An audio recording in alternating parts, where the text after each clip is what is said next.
ஆயத்தப்படுவதுதான் நமக்குள்ளான அடையாளம். அல்லேலூயா. ஒப்பு கொடுப்போம். பழையவர்கள் ஒழிந்து போயிட்டோம். நாம் புதிதான காரியங்களை பெற்றுக்கொள்ள முடியாது. இந்த குருத்தோலை ஞாயிறில் நம்மளை அர்ப்பணிப்போம்.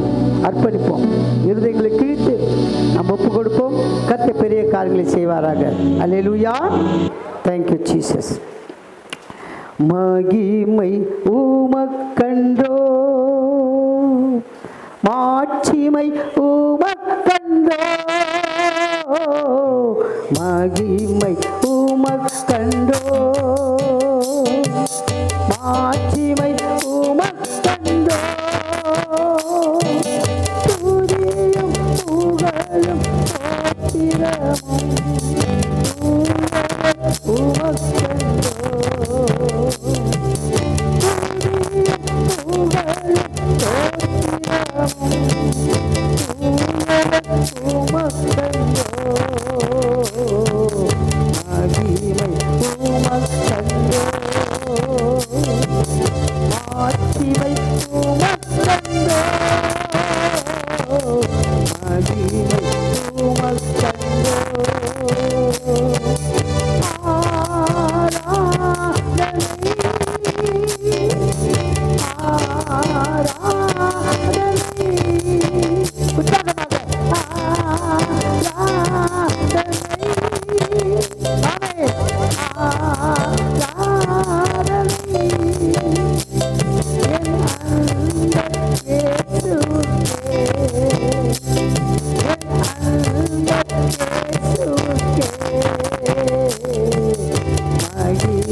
அப்பா இதோ சீக்கிரமாய் வருகின்ற வாக்குத்தத்தம் பண்ணிடப்பா. சீக்கிரம் வாங்க ஆண்டவரே, எங்களை ரட்சித்துக் கொள்ளும் அப்பா. ஓசன்னா எங்களுக்கு ரட்சியோ ஆண்டவரே, என்னை ரட்சியும் என்று அப்பா வார்த்தையினாலே ரட்சிப்பு உங்களுடைய ஆண்டவரே. என் தேசத்தை ரட்சித்துக் கொள்ளும், என் தேச தலைவர்கள் ரட்சித்துக் கொள்ளும், எங்கள் பிரியமான ரட்சித்துக் கொள்ளும் ஆண்டவரே. ஹல்லேலூயா.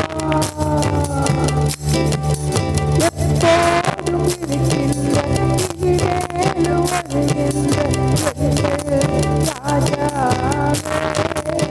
ஆமென். எப்போதும் இருக்கின்ற இனிமேலும் வருகின்ற எங்கள் ராஜாவே. உன் நாமம் வாழ்க, உம் அரசு வருக, உன் சித்தம் நிறைவேறுக. உன் நாமம் வாழ்க, உம் அரசு வருக, உன் சித்தம் நிறைவேறுக. ஆராதனை ஆராதனை ஆராதனை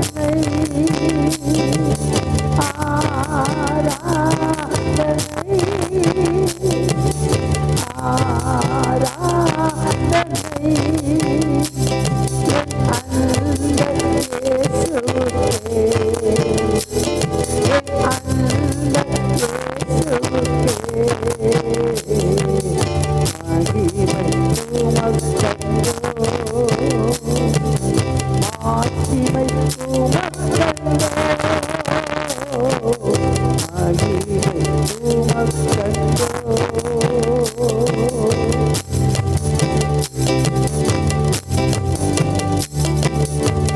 வல்ல செயல்கள் மிகவும் பெரிய அதிசயமன்றோ. வல்ல செயல்கள் மிகவும் பெரிய அதிசயமன்றோ.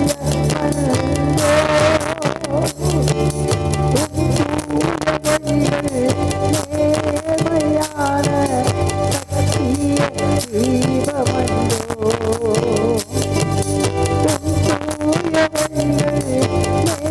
நேர்மையான சத்திய தீபமன்றோ. கரங்களை வெட்டி ஆராதனை. ஆமென். ஆராதனை ஆராதனை ஆராதனை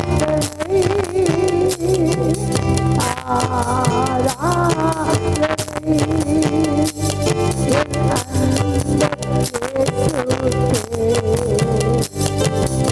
அன்பு இயேசுவே, என் அன்பு இயேசுவே. மகிமை உமக்கன்றோ, மாட்சிமை உமக்கன்றோ, மகிமை உமக்கன்றோ, மாட்சிமை உமக்கன்றோ. துதியும் புகழும் ஸ்தோத்திரமும் தூயவர் உமக்கன்றோ. ஆமென். துதியும் புகழும் ஸ்தோத்திரமும் தூயவர் உமக்கன்றோ. மகிமை உமக்கன்றோ, மாட்சிமை உமக்கன்றோ, மகிமை உமக்கன்றோ. அல்லேலூயா. அவருக்கு நாம் மகிமை செலுத்துவோம். இந்த மாதத்தின் வாக்குத்தத்தம் கூட, என் தாசனே உன்னில் நான் மகிமைப்படுவேன் என்று சொன்னவர். நம்மில் அவர் மகிமைப்படும்படியாய், அவரை நாம் மகிமைப்படுத்தும்படியாய் இந்த நாளிலே இந்த நாளிலே அவர் சமூகத்திலே நம்மை அர்ப்பணிப்போம். அவருடைய அர்ப்பணிப்பு, அந்த அர்ப்பணிப்புக்கு, அந்த அன்புக்கு இடையிலேயே இல்லாதது, இடையிலேயே இல்லாதது. ஒப்பு கொடுப்போம். கர்த்தர் பெரிய காரியம் செய்வாராக. ஆமென். பொதுவாக நம் மத்தியில் இருக்கிற சகோதரர்கள் வந்து பாடல்களை பாட முடியாது.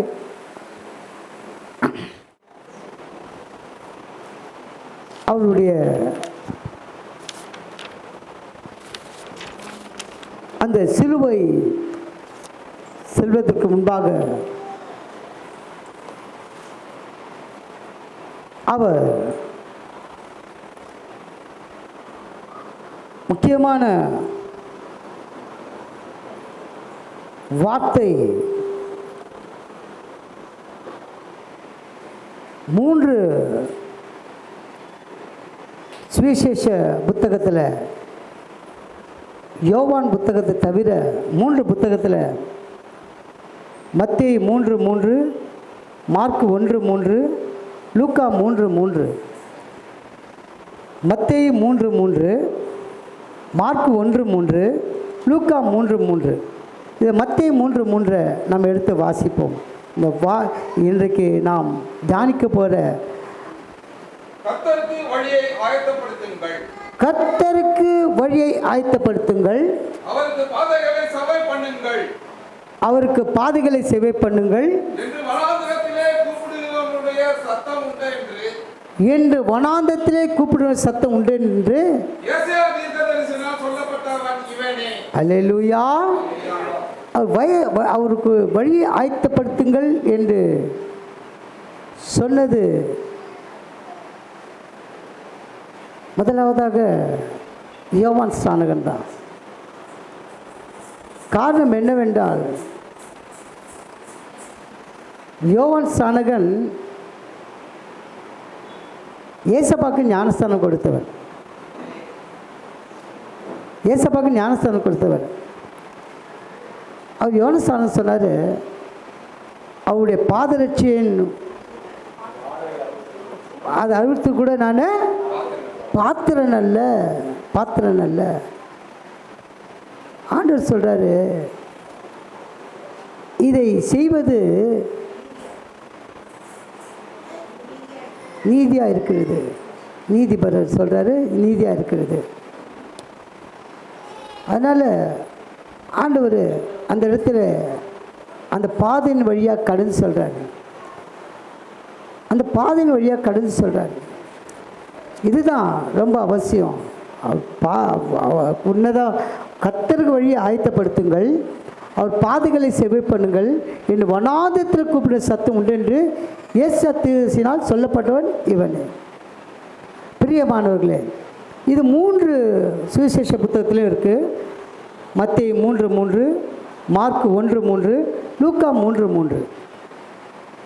இந்த செய்தியின் சாராம்சத்தை நாம் அறிந்து கொள்ளத்தக்கதாக அவருடைய பாதைகள், அவர் பாதைகளிலே எல்லாம் என்ன நடந்தது? தோல்வி இருந்ததா? அவர் அந்த பாதையில் தோல்வி இருந்ததா? ஒன்றுத்துக்குள்ள தோல்வியில் எல்லாம் வெற்றி தான். அவர் டைரெக்ஷன், அவர் பாதைகள் என்ன டைரெக்ஷனில் போகிறாரோ அந்த டைரெக்ஷன் எல்லாவற்றிலும் அவருக்கு என்ன கிடச்சிது? சக்ஸஸ் தான் கிடச்சிது. அந்த பாதைகள் அவருக்கு வெற்றி தான் கிடச்சிது. பெரிய மாணவர்களே, அந்த பாதை குறித்து தான் இந்த நாள் நம்ம தியானிக்க போகிறோம். அந்த பாதையிலே 3 பாதைகளை குறித்து, இயேசுவானவர் சென்ற 3 பாதைகளை குறித்து தியானித்து இந்த நாளிலே இந்த குருத்தோலை ஞாயிறு என்பது ஒரு அர்த்தமுள்ளது என்று சொல்லி, அடையாளம் அல்ல அர்த்தமுள்ளது என்று சொல்லி நாம் நாமத்தை மகிமைப்படுத்த போகிறோம். கர்த்தர் நம்மோடு கூட இடைப்படுவராக. அன்பின் பரலோக பிதாவே, இந்த வேலைக்காக நாங்கள் நன்றி செலுத்துகிறோம். ஆண்டவரே, நீங்கள் பேசுங்கப்பா, நாங்கள் கேட்கிறோம்.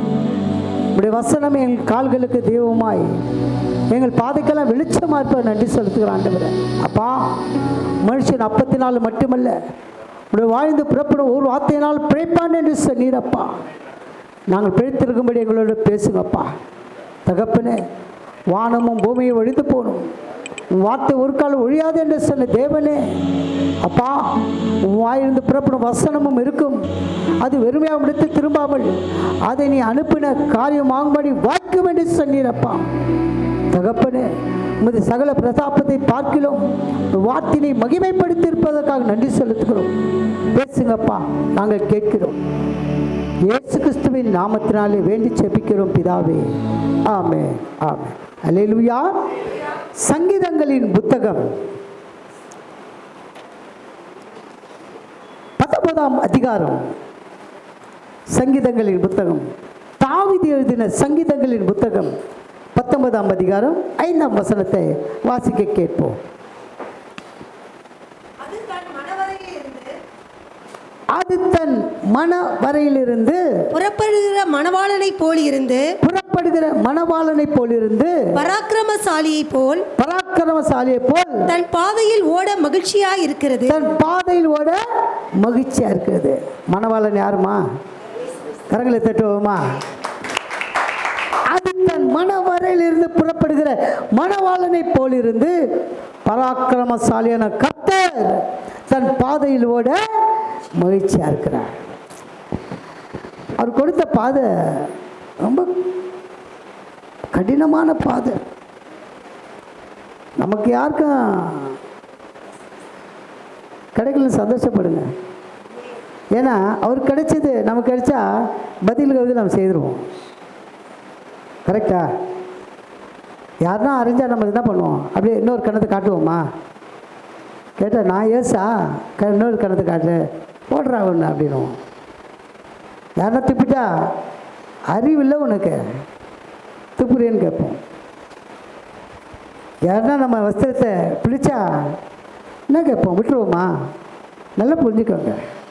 ஆனால் இது எல்லாவற்றையும் இயேசு அப்படியே அர்ப்பணித்தார். ஒன்றுமே சொல்ல. அவர் சொன்ன ஒரே வார்த்தை, பிதாவே இவங்களை மன்னியும், இவர்கள் செய்வதென்று இன்னதென்று அறியாமல் செய்கிறாங்கப்பா, அறியாமல் செய்கிறாப்பா. உடனே நமக்காக பிதாவிடத்தில் பகிர்ந்து பேசினவர் கர்த்தர். அதான் அந்த பாதையில் ஓட அவர் அது தன் மனவரையிலிருந்து புறப்படுகிற மணவாளனை போலிருந்து பராக்கிரமசாலியை போல் தன் பாதையில் ஓட மகிழ்ச்சியாக இருந்தார், சந்தோஷமாக இருந்தது. அல்லேலூயா. இயேசுவை போல ஒரு தெய்வமாக இல்லைப்பா அந்த உலகத்தில், ஒரு கடவுளே இல்லை. கடவுள் நல்லா புரிஞ்சுக்கோங்க. இயேசு என்ன சொன்னாரோ அப்படியே செய்வார். அதில் ஒரு மாறுதலே இருக்காது. நமக்கு என்ன சொல்கிறாரோ அது அப்படியே நம்ம அதை கடைபிடிச்சோன்னா அதை நம்ம பெற்றுக்கொள்வோம். அல்லேலூயா. கர்த்தர் பரிசுத்த நாமத்திற்கு மகிமை உண்டாவதாக. பாருங்கள், அவருடைய வார்த்தையின்படி நாம் செய்ய நம்ம ஆயத்தமாக இருக்கணும். நான் இது கொஞ்ச நாளாக உங்களுக்கு சொல்லிக்கொண்டு இருக்கேன். அவர் வார்த்தை தான், அவர் வசனம் தான் நமக்கு வழிகாட்டி. அதில் அந்த பாதையில் நம்ம ஓடணுன்னா நம்ம என்ன இருப்போம்? நம்ம எப்படி இருப்போம்? மகிழ்ச்சியாக இருப்போம், ஆனந்தமாக இருப்போம், சந்தோஷமாக இருப்போம். கர்த்தர்கள் எப்போதும் மகிழ்ச்சியாக இருக்கணும். நம்ம மகிழ்ச்சியாக இருக்கணும். பிரியமானவர்களே, இந்த இன்னொரு வசனத்தை எடுத்து வாசிப்போம். சங்கீதம் 119 105 வாசிப்போம். 119 105.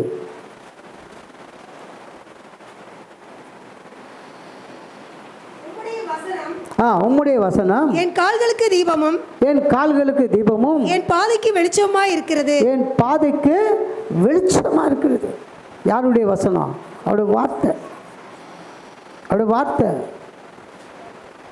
அவர் யாரு? இயேசு யாரு? வார்த்தை. யோவான் 17:17 எடுத்து வாசிப்போம். யோவான் 17:17.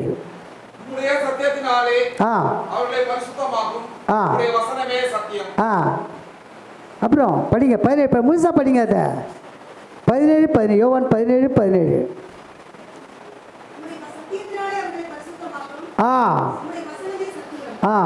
உங்களுடைய சத்தியத்தினாலே எங்களை 17:17 உம்முடைய சத்தியத்தினாலே அவங்களை பரிசுத்தமாக்கும். உம்முடைய வசனமே சத்தியம்.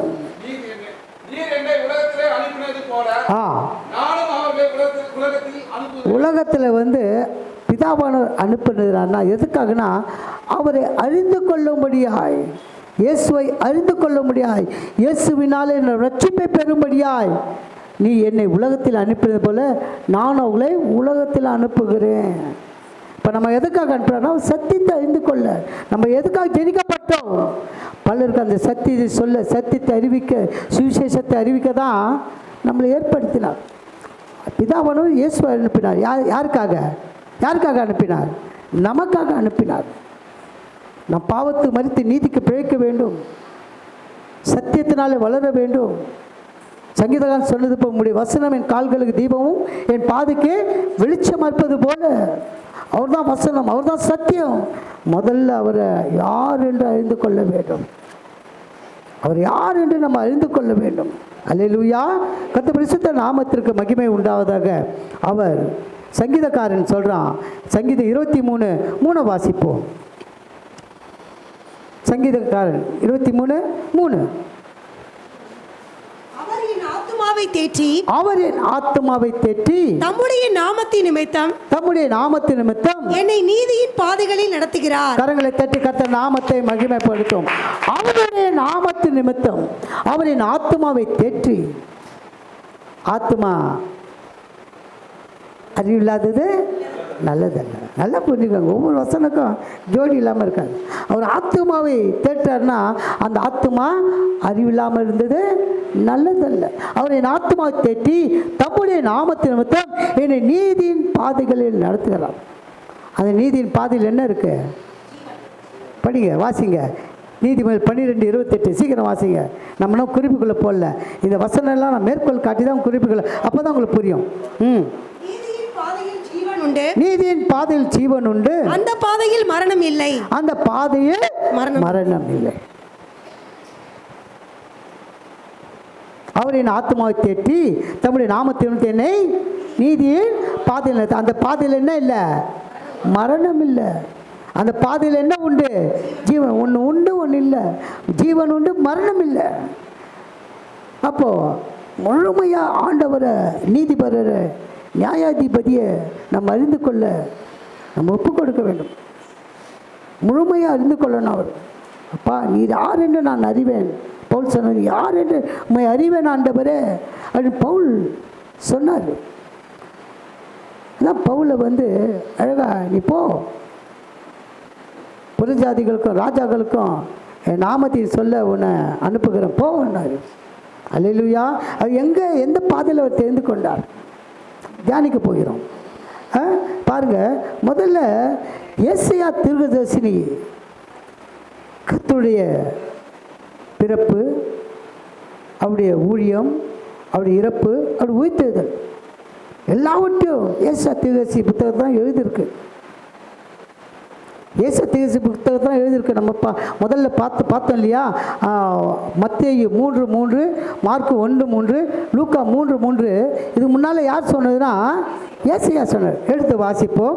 ஏசாயா 40ஆம் அதிகாரம் 3-5 வசனங்கள். ஏசாயா 40, 3-5. கர்த்தருக்கு வழியை ஆயத்தப்படுத்துங்கள், அவாந்திர வழியிலே நம்முடைய தேவனுக்கு பாதையை செவை பண்ணுங்கள் என்றும், பள்ளங்கள் எல்லாம் உயர்த்தப்பட்டு பள்ளமெல்லாம்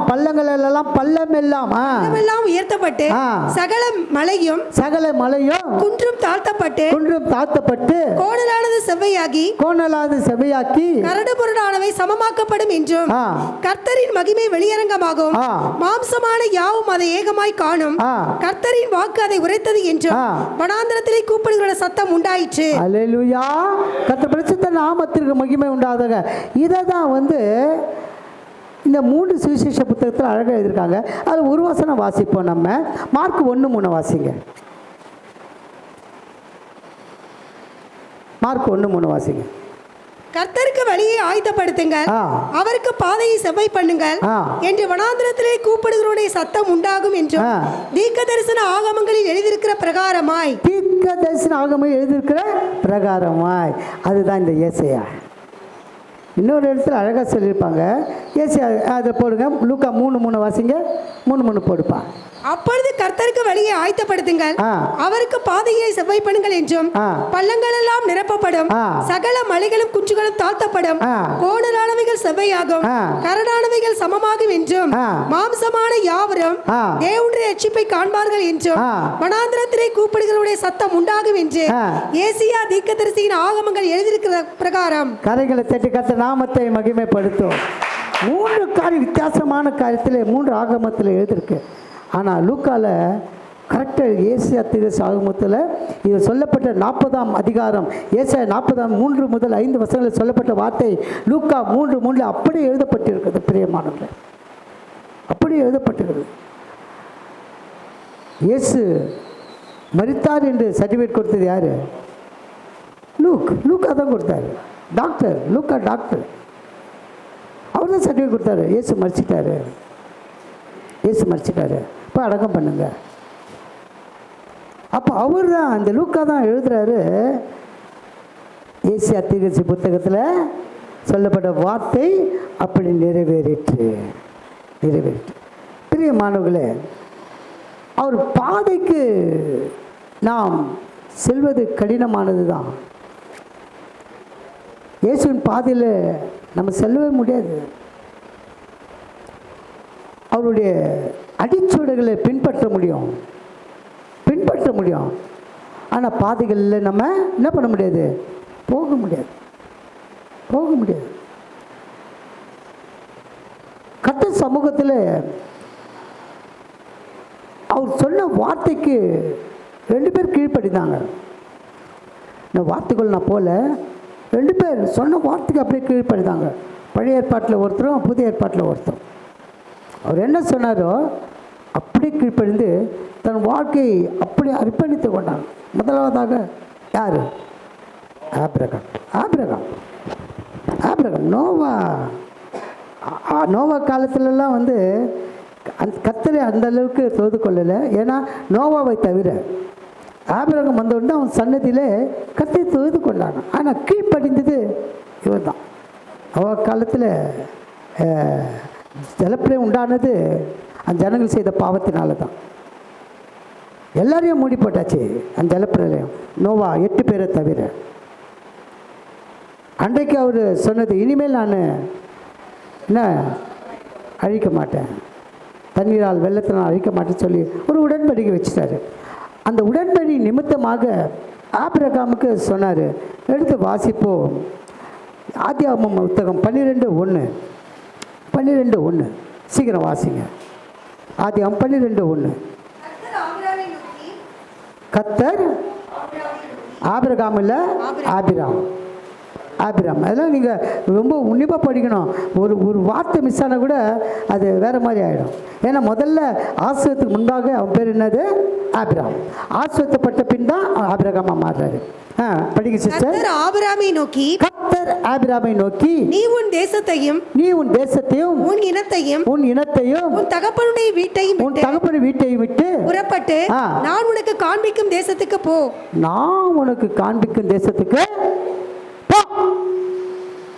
அதுக்கப்புறம் அந்த போன்றோட அந்த வார்த்தை என்ன ஆயிடுச்சு? ஸ்டாப் ஆயிடுச்சு. அதுக்கு 2வது வார்த்தை எல்லாம் அவன் கீழ்ப்படி வந்ததுனால ஆசீர்வாதம். அவன் அந்த வார்த்தை பாருங்க, நான் உனக்கு காண்பிக்கும் தேசத்துக்கு போ. என்ன தேசம்லாம் சொல்ல, நான் உனக்கு காண்பிக்கும் தேசத்துக்கு போ. ஒரே வார்த்தை தான். உடனே அவன் கீழ்ப்படினால்தான் அவனுக்கு அந்த 2வது வசனத்தில் நீ ஆசீர்வாதமாக இருப்பாய், உன்னை ஆசீர்வதிக்கணும் ஆசீர்வதிப்பேன், உன்னை சபிப்பேன். அப்படியே அவனுடைய பிளெஸ்ஸிங்ஸ் எல்லாம் அப்படியே வருது. நீ ஆசீர்வாதமாக இருப்பாய். அப்படியே கற்றுக் கொடுத்த அந்த ஆசீர்வாதத்தை அப்படியே பற்றி கொண்டு கற்றுக் கொடுத்த தேசத்துக்கு கடந்து போனான். பாதை என்ன பாதை? ஒன்றுமே தெரியாது, அறியாத பாதை தான். ஆபிரகாமுக்கு அறியாத பாதை தான், ஒன்றுமே தெரியாது. இருந்தாலும் ஆண்டவர் சொன்னார், நான் காண்பிக்கும் தேசத்துக்கு போ. உடனே கீழ்ப்படிந்து கடந்து வந்துட்டான். 2வதாக பவுல். முதல்ல சவுல், 2வது தான் பவுல். முதல்ல என்னது? சவுல் என்ன சொல்கிறாரு, எடுத்து வாசிப்போம். அப்போஸ்தலர் புத்தகம் 9ஆம் அதிகாரம் 6ஆம் வசனம். அப்போஸ்தலர் 9:6. அவன் நடுங்கி திகைத்து, ஆண்டவரே, நான் என்ன செய்ய சித்தமாய் இருக்கிறீர் என்றான்.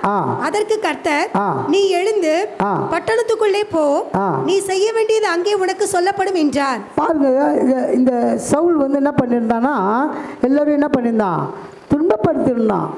கொலை செய்யும்படி அவன் வந்து அந்த நிருபங்களை கேட்டு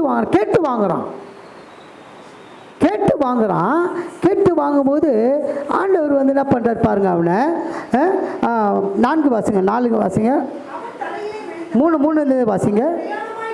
ஆ ஆ ஆ ஆ ஆ ஆ ஆ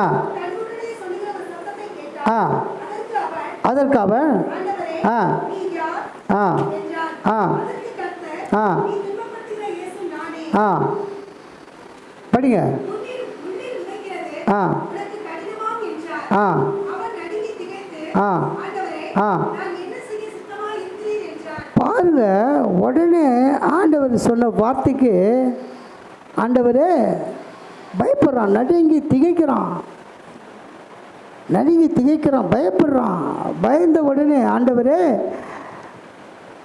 நான் என்ன செய்ய சித்தமாக இருக்கிறீர்கள் என்றான். நான் என்ன செய்ய சித்தமாக இருக்கேன்றான். அதுக்கு அவன் சொன்ன அந்த அர்ப்பணிப்பு, அந்த கீழ்ப்படிதல், நீ எழுந்து எங்கே போ, பட்டணத்துக்கு போ, நீ எழுந்து பட்டணத்துக்குள்ளே போ. எப்படி? பட்டணத்துக்கு உள்ளே போ, நீ செய்ய வேண்டியது அங்கே உனக்கு சொல்லப்படும். ஆண்டவர் எவ்வளோ ஞானமுள்ளவர் பாருங்க, எவ்வளோ ஞானமுள்ளவர் பாருங்க. ஆபிரகாமே நீ போனாரு, நீ போ, உன்னை ஆசீர்வதிப்பேன், நீ போ, நான் காண்பி தேசத்துக்கு போ. இங்கே வந்து பவுலை வந்து சவுலை, நீ பட்டணத்துக்கு உள்ளே போ, கடந்து போ, அங்கே உனக்கு நான் சொல்லப்படும், உனக்கு அங்கே சொல்லப்படும், நீ போ. உடனே கீழ்ப்படிந்தான். அண்டா தெரியும், இந்த நிருபத்தில் பைபிளில் 14 நிருபங்கள் எழுதியிருக்கிறாரு. எவ்வளோ பெரிய கிருபை பாருங்க. முதல்ல ஆண்டவர் சொல்லியிருந்தா நான் முதல்ல இருக்கிற வாழ்க்கையே போயிட்டுருப்பான். பவுலாக இருக்க மாட்டான், சவுலாகவே மறிச்சிருப்பான். பாருங்க, உனக்கு நீ போ, நான் காண்பிக்கும், நீ எழுந்து பட்டணத்துக்குள்ளே போ. ஒரே வார்த்தை தான், நீ போ, நான் உனக்கு அங்கே சொல்லப்படும். உடனே ஆண்டவரை பார்த்து உடனே பயந்து திகைத்து, ஆண்டவரே நான் என்ன செய்ய சித்தமாக இருக்கிறீர், என்ன செய்ய சித்தமாக இருக்கு. நம்ம கேட்போமா ஆண்டவர்கிட்ட? கேட்டு இருக்கிறோமா?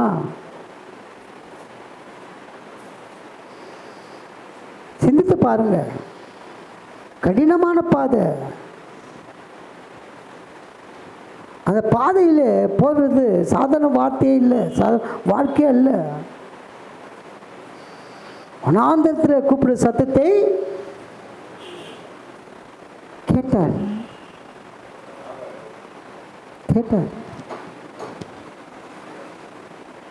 நாம எப்படி இருக்கிறோம், நம் வாழ்க்கையில் நம்முடைய பாதையில் எப்படி நம்ம செவ்வாய்ப்படுத்துகிற ஆண்டவர், எப்படி நாம் வாழ்ந்து கொண்டு இருக்கிறோம். ஆபிரகாமை நீ போனாரு, அவன் கடந்து போனான், தேசத்துக்கு போ, கடந்து போனான், நீ பட்டணத்துக்கு போ. சொன்ன கையோட நான் என்ன செய்ய சித்தமாக இருக்கேன் ஆண்டவரே, நான் என்ன செய்ய சித்தமாக இருக்கேன், நீ போ, உனக்கு நாங்கள் சொல்லப்படும். அதுக்கப்புறம் பவுல் வாழ்க்கையில் ஒரு டிஃப்ரெண்ட்டாக தான் வாழ்க்கை மாறி போச்சு. அப்படி டிஃப்ரெண்ட் ஆகிடுது. அவர் சித்தத்துக்கு நம்ம ஒப்பு கொடுத்தோம். அண்ணலாம் அவன் சித்தத்தின்படி எனக்கு அப்பா, என்னோட சித்தம்படி அல்ல அப்பா, ஏசப்பா சொன்னது போல் என்ன சித்தத்தின்படி அல்ல, அப்படி சித்தத்தின்படி ஆக கிடவுது, என்னை ஒப்பு கொடுக்கு, சித்தத்துக்கு ஒப்பு கொடுக்குறேன். அப்படி நான் ஒப்பு கொடுத்தோமானால் நம்ம வாழ்க்கை எல்லாம் நன்மை தான், ஆசீர்வாதம் தான், ஜெயந்தான். எந்த காரியத்தை நான் பயப்பட வேண்டிய அவசியம் இல்லை, திகைக்க வேண்டிய அவசியம் இல்லை, கலங்க வேண்டிய அவசியம் இல்லை. அல்லேலூயா. கர்த்தர் பரிசுத்த நாமத்திற்கு மகிமை உண்டாவதாக. அங்கே தேசத்துக்கு போன்றாரு, ஆபிரகாமை ஆசீர்வதித்தார். இங்கே பட்டணத்துக்குள்ளே போனார், வாழ்க்கையில் கர்த்தருடைய அந்த பணியிலே தங்கள் அர்ப்பணித்துக்கு ஓடினார், எல்லாவற்றையும் ஜெயத்தை பெற்றுக்கொண்டார். பவுலை பார்த்து நடுங்கினாங்க. இயேசு பார்த்து நடுங்கிறதுனால நீ போப்பா உனக்கு அங்கே சொல்லப்பட சொன்ன. பவுலை பார்த்து அநேக ஜனங்கள் நடுங்கினாங்க. அல்லேலூயா. கர்த்தர் பரிசுத்த நாமத்திற்கு மகிமை உண்டாவதாக. இந்த காரியத்தில் நம்முடைய பாதையில் என்னென்ன காரியம் நம்ம குறுக்கிட்டு வருதோ அதை நினச்சி நம்ம ஓடக்கூடாது. அதை நினச்சி நம்ம வாழ்க்கையை நடத்தக்கூடாது. அந்த பாதை நம் கண்களுக்கு செவ்வையாக தான் தெரியும், ஆனால் அது கடினமான பாதை. அந்த பாதையில் இயேசுவானவர் கடந்து சென்றதுனால தான் நமக்கு இந்த நாளிலே நல்ல ஒரு ஜீவியத்தை கொடுத்திருக்கிறார். பாவத்தை மறித்து நீதிக்கு பிழைத்திருக்கிறோம். அவர் இரத்தத்தையும் சரீரத்தை பெற்றுக்கொள்ள நம்மை கர்த்தர் தெரிந்து கொண்டார். எவ்வளோ பெரிய கிருபை பாருங்க. அல்லேலூயா. முதலாவதாக தாழ்மையான பாதை. நம்முடைய பாதை எப்படி இருக்கணும்? தாழ்மையாக இருக்குது. இதுக்கு அவருடைய அடிச்சுவடுகள் தான் ரொம்ப முக்கியம். ஏசப்போட அடிச்சுவடுகளை. ஆனால் அவரை போல் அவர் பாதையில் நம்ம நடக்க முடியாது, ஆனால் அவரோட அடிச்சுவடில் நம்ம நடக்க முடியும், பெற்றுக்கொள்ள முடியும். எல்லாவற்றையும் அவர் என்ன வச்சுருக்காரு? நமக்கு என்ன வச்சுருக்காரு? எக்ஸாம்பிளாக வச்சுருக்காரு. எல்லாமே இருக்குது வேதத்தில். அவர் எப்படி வாழ்ந்தார், எப்படி நடந்தார், எப்படி தன்னை அர்ப்பணித்தார், தன்னை எப்படி ஒப்பு கொடுத்தார், எல்லாமே அவரை குறித்து எழுதப்பட்டு இருக்கிறது. யோவான் 17:17 சொல்லப்பட்ட அவர் தான் வசனம், அவர் தான் வார்த்தை. எல்லாம் அவர் மூலமாக தான் நம்ம பெற்றுக்கொள்ள முடியும். நாளிலே தாழ்மையான பாதை தனக்காக தெரிந்து கொண்டார். ஏன்? நாம் ஆசீர்வதிக்கப்பட, நாம் ஆசீர்வாதத்தை பெற்றுக்கொள்ள, நம் ஆசீர்வாதத்தை சுதந்திரத்து கொள்ள அந்த தாழ்மையான பாதை அவர் தெரிந்து கொண்டார். எடுத்து வாசிப்போம். மத்தேயு எழுதின சுவிசேஷம் 21ஆம் அதிகாரம், முதலாவதாக தாழ்மையான பாதை. மத்தேயு 21. Thank you Jesus. அதில் 4:5 வாசிக்க கேட்போம். மத்தேயு 21:4-5. இதோ உன் ராஜா சாந்த குணமுள்ளவராய் கழுதையின் மேலும் கழுதை குட்டியாகிய மரியின் மேலும் ஏறிக்கொண்டு உன்னிடத்தில் வருகிறார் என்று சீயோன் குமாரத்திக்கு சொல்லுங்கள் என்று. இதோ உன் ராஜா சாந்த குணமுள்ளவராய் கழுதையின் மேலும் கழுதை குட்டியாகிய மரியின் மேலும் ஏறிக்கொண்டு உன்னிடத்தில் வருகிறார் என்று சீயோன் குமாரத்துக்கு சொல்லுங்கள் என்றார். ஏன் அவங்களுக்கு சொல்லுங்கன்னாங்கன்னா, சீயோன் குமாரத்தை ஏன் சொல்லுங்கன்னாங்க? ஏன்? நீங்கள் நல்லா புரிஞ்சுக்க, வேதத்தில் ரகசியங்கள் அதிகம். ஏன்னா முதலாம் உயிர்த்தெழுதல் அவங்க தான் பார்க்க போகிறாங்க. அவங்க தான் குமார்த்திகள் தான், ஸ்திரீகள் தான் பார்க்க போகிறாங்க. முன்னாலே கர்த்தர் கழுது குட்டி மேலே வராரு. ஒரு எச்சரிக்கை அவரை குறித்து. நீ போய் நீங்கள் சொல்லுங்கள், இதோ உன் ராஜா சாந்த குணமுள்ள தாழ்மையான பாதையில் தாழ்மையை தவிர்த்து கொண்டு வராரு. சகோதரிக்குள்ளே எத்தனை பேருக்கு தாழ்மை இருக்கும்? குமார்த்தி ஏன் சீயோன் குமார் சொல்லுங்கள், சீசன் சொல்லுங்கன்னாரா? சீயோன் குமார்த்திக்குள்ள சொல்லுங்கள். ஒரு பாதை, தாழ்மையான பாதை. எத்தனை பேருக்கு நமக்கு இருக்கு அந்த தாழ்மை? அவர் நினச்சிதான் ரதத்திலே வந்திருக்க முடியும்.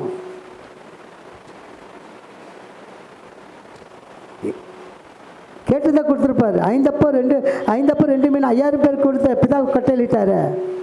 எனக்குன்னு ஒரு வாகனம் கொடுன்னு சொல்ல மாட்டாரா? அப்பா உன்னுடைய டார்கெட்டுக்கு நான் கீழ்ப்படுத்திருக்கேன், எனக்கு ஒரு வாகனத்தை ஏற்படுத்தி சொல்லியிருக்க மாட்டாரா? எப்படியா கொடுத்துருப்பாங்க. பழைய ஏற்பாட்டில் ரதம், அக்னி ரதம், எத்தனையோ ரதம் இருந்தது பழைய ஏற்பாட்டில். ஏதாவது ரதம் எனக்கு அன்பு நான் கொடுத்துருக்க மாட்டாரா? அப்படி அல்ல, தாழ்மையை தைத்து கொள்ள வேண்டும். கழுதை என்னது இது? என்ன மிருகம் இது? நம்ம எதுக்கு தியானித்தோம், அற்பமான மிருகம் கழுதை. கழுதை தேடி போய் தான் யார் சவுல் ராஜாவானார், அந்த ராஜா என்ற அந்தஸ்தை பெற்றார். இந்த கழுதை ஒரு அற்பமான மிருகம். அதை ஏன் தெரிந்து கொண்டார்? ஏன் தெரிந்து கொண்டார்? நாம் அந்த தாழ்மை நமக்கு வேண்டும், தாழ்மை வேண்டும். ஏதாவது காரியத்தில் நம்ம ஒரு தீங்கு செய்துட்டாங்கன்னா அதை பழிக்கு பழி வாங்கணும்னு நம்ம என்ன பண்ணக்கூடாது? தீவிரத்து ஓடக்கூடாது. எப்படியாவது அவங்கள பழி வாங்கிடணும், வார்த்தையினாலே செயல்களினாலே. அதுக்குன்னு ஒரு திட்டம் போடுவாங்க, எந்த நேரத்தை எது பண்ணால் கரெக்டாக செட் ஆகும். அவர் திட்டமிடுதல் பெரியவர். அவர் திட்டம் பெரிய திட்டம். உன்னை குறித்து வைத்த திட்டம் நிறைவேற்றணும். அப்போ நீங்கள் அந்த கோணலான பாத்துகளில் போனீங்கன்னா உங்களை குறித்த திட்டம் நிறைவேறாது. ஆண்டு சொல்கிறார் பாருங்க, இதோ உன் ராஜா சாந்த குணமுள்ளவராய் கழுதையின் மேலும் கழுதை குட்டியாக மரியின் மேலும் ஏறிக்கொண்டு உன்னத்தில் வருகிறார் என்று சீயோன் குமாரத்திற்கு சொல்லுங்க.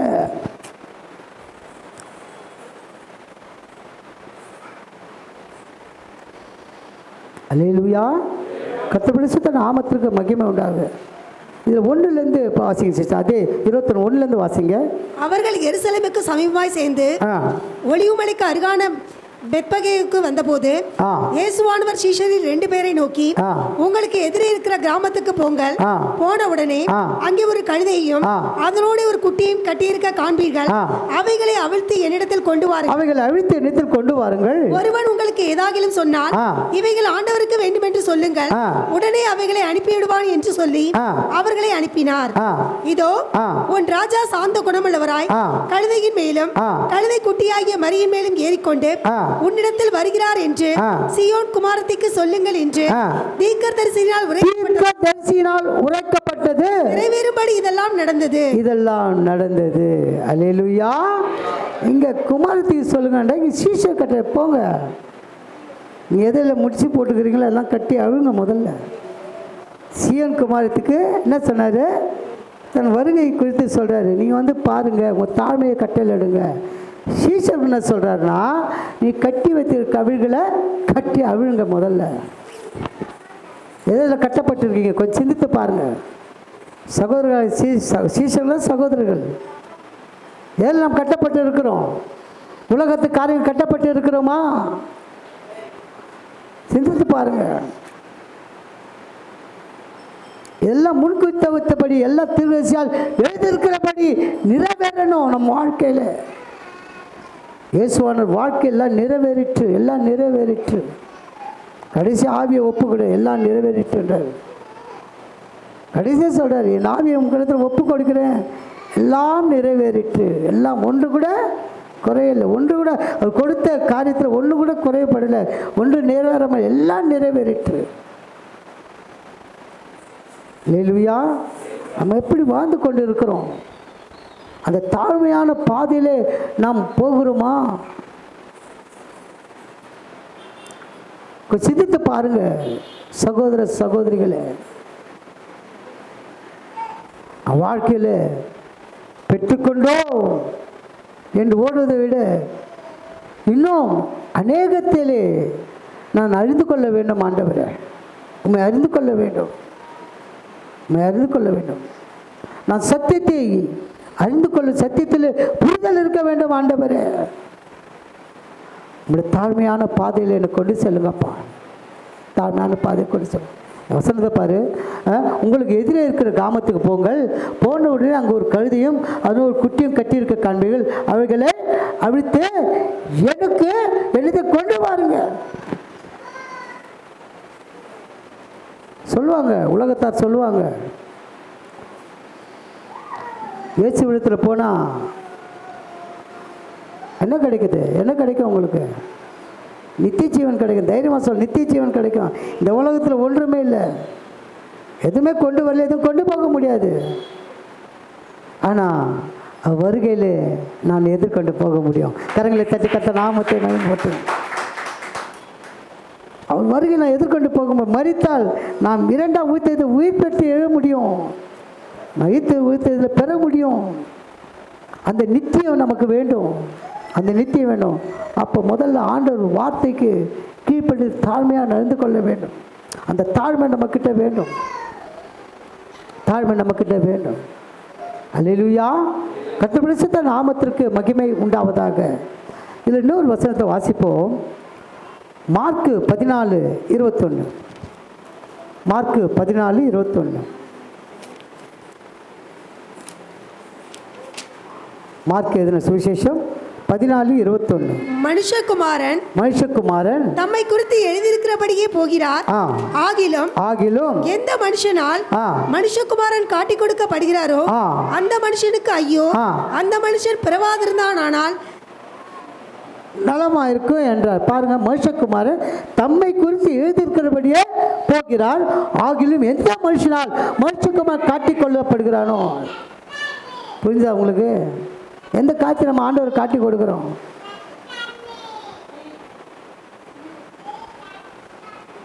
இன்றைக்கு உலக ஜனங்கள் எதை குறித்து ஆராய்ந்து அறிந்து அதனாலே இயேசுவை அறியாத இருக்கிறாங்க, இயேசு யார் என்பதை அறியாத இருக்கிறாங்க. வருகை சீக்கிரமாக இருக்கிறது, வருகை சீக்கிரமாக இருக்கிறது. வெளிப்படுத்தல் விசேஷத்தை சொல்லப்பட்ட அந்த 21 22 வசனங்கள், 22 அதிகாரங்கள் நிறைவேறப் போகிறது, நிறைவேறப் போகிறது. பிரியமானவர்களே, அந்த ஆக்கினைக்கு நாம் தப்பித்துக் கொள்வோம். ஆனாலும் பிரியமானவர்களே, சில காரியங்களிலே உலகத்தின் வாழ்க்கையில் ஒவ்வொரு நாளும் நம்ம அவர் என்ன பண்ணுறோம்? சிலுவையில் அழிந்து கொண்டிருக்கிறோம், சிலுவையில் அழிந்து கொண்டிருக்கிறோம். இதை விட முடியல ஆண்டவரே, இதை விட முடியலப்பா, இந்த பாவத்தை நான் விட முடியல.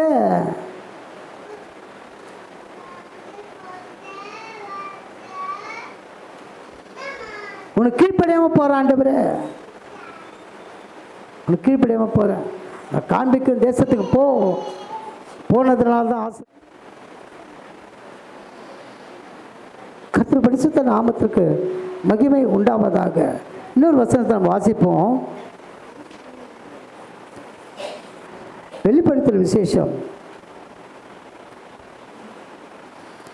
தாழ்மையான பாதையில் நாம் நடந்து கொண்டோமானால் அருமையான ஆண்டவர் வெளிப்படுத்தல் விசேஷத்தில் அந்த ஆசீர்வாதத்தை நம்ம கொடுத்துருக்காரு.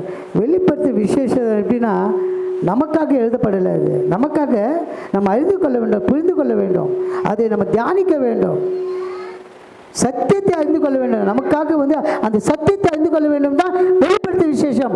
ஆனால் அதில் இருக்கிற காரியங்கள் புதுச்சாத்திக்கு சொல்லப்பட்டிருக்கிறது,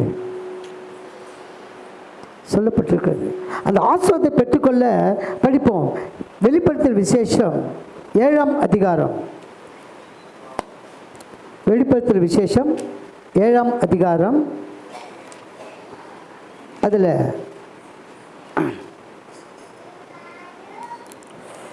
12 வாசிக்க கேட்போம். 12 வாசிக்க கேட்போம். ஆமென், ஆமென். முதல்ல என்ன? ஆமென். ஆமென். நம்ம கொடுக்க வர ஆசீர்வாதங்களை ஆண்டவர் முதல்ல நம்ம கொடுத்துட்டாரு. ஆமென். அப்போது நம்ம அதை பெற்றுக்கொள்ளத்தக்கதாக எப்படி நம்ம அர்ப்பணிக்கிறோம், அந்த தாழ்மை எப்படி தாழ்மை இருந்துட்டாலே அந்த ஆசீர்வாதங்களை பெற்றுக்கொள்ள முடியும். அந்த தாழ்மையான பாதை எழுதியிருக்கிறபடி கர்த்தர் தன்னை ஒப்பு கொடுத்தார், எழுதியிருக்கிறபடி கர்த்தர் போகிறார், இயேசுவானவர் போகிறார். ஆனால் நம்ம வாழ்க்கையில் எப்படி இருக்கிறோம் அப்படி இருக்கக்கூடாது. படிங்க சிஸ்டர். ஆமென். ஆமென். எங்கள் தேவனுக்கு துதியும் மகிமையும் ஞானமும் ஸ்தோத்திரமும் கனமும் வல்லமையும் பெலனும் சதா காலங்களிலும் உண்டாவதாக. ஆமென். ஆமென் என்றார்கள்.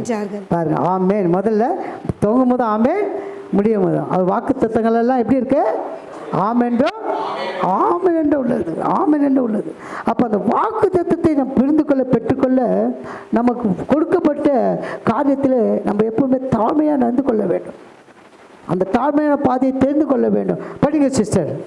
அப்பொழுது மூப்பர்களில் ஒருவன் என்னை நோக்கி, வெள்ளை அங்கிகளை தரித்திருக்கிற இவர்கள் யார், எங்கே இருந்து வந்தார்கள் என்று கேட்டான். பாருங்க, முதல்ல ஆமென், எங்கள் தேவனுக்கு துதியோ, பாருங்க, துதியோ மகிமையோ ஞானமோ ஸ்தோத்திரமோ கனமோ வல்லமையோ பலமோ சதா காலங்களில் உண்டாவதாக.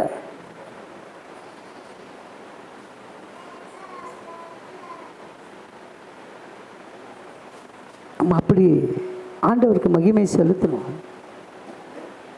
ஆண்டவர் மகிமை செலுத்தணும். நம்ம வாழ்க்கையில் ஆண்டவர் கொடுத்த காரியங்களில் எப்பவுமே அவர் நாமத்தை, ஏன்னா எல்லாமே அவருடையது, அவருடையது.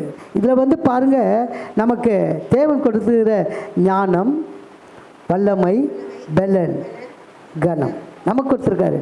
ஆனால் ஆண்டவர் பாருங்கள், தேவனுக்கு துதி மகிமை ஸ்தோத்திரம், இது மூணு அவருக்கு கொடுக்கணும். நம்ம புரியுதா உங்களுக்கு? புரியுதா உங்களுக்கு? தேவனுக்கு கொடுக்க வேண்டிய காரியங்கள் துதி மகிமை ஸ்தோத்திரம். அப்போ நம்ம அவருக்கு கொடுத்தா நம்ம வாழ்க்கை அவர் என்ன கொடுக்குறாரு? கனம் ஞானம் வல்லமை பலன். 4 நமக்கு கொடுக்குறாரு, 3 அவர் கொடுத்துட்டா 4 நமக்கு கொடுக்குறாரு. நல்லா புரிஞ்சுக்கோங்க. வாழ்க்கையில் எப்பவுமே அந்த தாழ்மைப்படுத்தி கொள்ள வேண்டும். அவர் கொடுக்க வேண்டிய நேரத்தை கொடுக்கணும். அவர் கொடுக்க வேண்டிய காரியத்தில் நம்ம கரெக்டாக இருக்கணும். நேரம் ஆண்டவருடைய பயம் இல்லைன்னா வாழ்க்கை எதுவும் பெற்றுக்கொள்ள முடியும். கர்த்தர் பயப்படுவது ஞானத்தின் ஆரம்பம். அந்த பயத்தை நம்ம கொடுக்கணும். கரண்ட்டு போகலனா கூட பரவாயில்ல, எப்படியாவது நான் ப்ரேயர் பண்ணோம்பா, செல்ஃபோன் வச்சு ப்ரேயர் பண்ணியிருக்காங்க அன்பு சகோதரி. நேரத்தை கொடுத்துருக்காங்க. 2nd ஃப்ளோரில் பவரே இல்லை. சாட்சி கேட்டிங்களா? பவரே இல்லை. ஆனால் செல்ஃபோனை வச்சு நான் ப்ரேயர், அந்த ஆண்டு கொடுத்த நேரத்தை நான் கொடுத்தேன். கொடுக்குறோமா?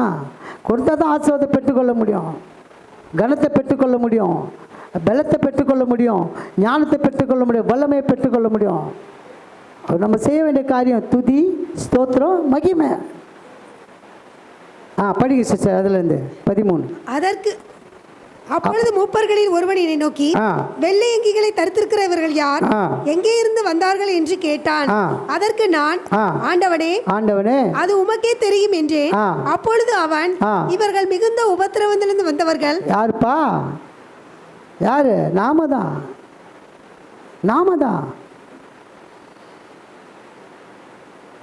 அதற்கு நான், ஆண்டவனே அது உமக்கே தெரியும் என்றேன். அப்போது அவன், இவர்கள் மிகுந்த உபத்திரத்திலிருந்து வந்தவர்கள், இவர்கள் தங்கள் அங்கிகளை ஆட்டுக்குட்டியான ரத்தத்திலே தோய்த்து வெளுத்தவர்கள். அப்போ சத்தியத்தை அறிந்து கொள்ள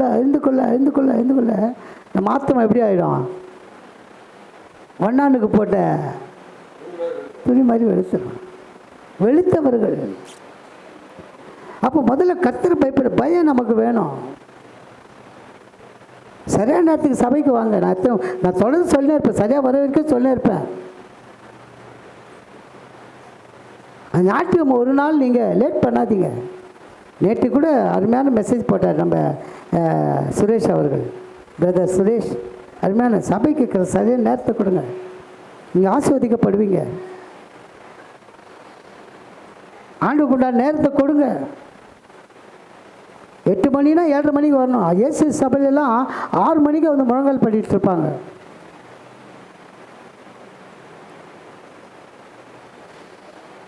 லேட்டாக வருதுங்க. ஆத்மா இருதயம் குத்தப்படணும். ஐயோ இன்னைக்கு ஞாயிற்றுக்கிழமை நான் சபை சீக்கிரம் போயிடணும், எனக்கு முன்னால் ஆவியானவர் உட்காந்துருப்பாரு. அந்த பயம் இல்லாமல் போயிடுது நமக்கு. அதான் ஒன்று. அப்போ எப்படி நம்ம ஆசீர்வாதத்தை சுதந்திரத்து கொள்ள முடியும்?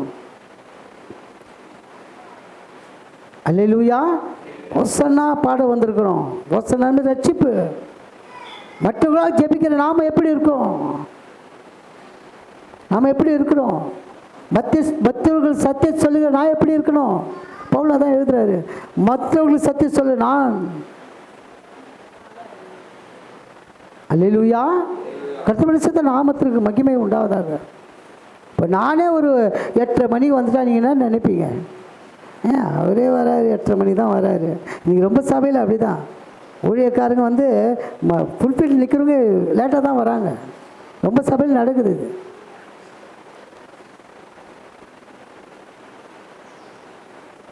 அதுக்கு இடம் கொடுக்கக்கூடாது. நம்ம மற்றவர்களுக்கு என்ன இருக்கக்கூடாது, நம்ம என்னவா இருக்கக்கூடாது, இடரெல்லாம் இருக்கக்கூடாது. நல்லா இடரெல்லாம் இருக்கக்கூடாது. இடரெல்லாம் இருந்தால் நம்ம ஆசிரியத்தை பெற்றுக்கொள்ள முடியாது. அல்லேலூயா. கர்த்தர் பரிசுத்த நாமத்திற்கு மகிமை உண்டாவதாக. படிங்க சிஸ்டர் அப்படியே. ஆனபடியால் இவர்கள் தேவனுடைய சிங்காசனத்திற்கு முன்பாக இருந்து இரவும் பகலும் அவருடைய ஆலயத்திலே அவரை சேவிக்கிறார்கள். கரங்களை தட்டுவோமா? நம்ம குறித்து சொல்லப்பட்டிருக்குது, மற்றவங்களுக்கு குறித்து இல்லை. மற்றவங்களுக்கு குறித்து இல்லை. அங்கன்னா இரவும் பகலும். நைட் ப்ரேயர் கூட வரமாட்டேன்றீங்க, பகலில் சீக்கிரம் வரமாட்டேன்றீங்க. நான் சொல்லினே இருப்பேம்மா, இது சத்தியம், இது சத்தியம்.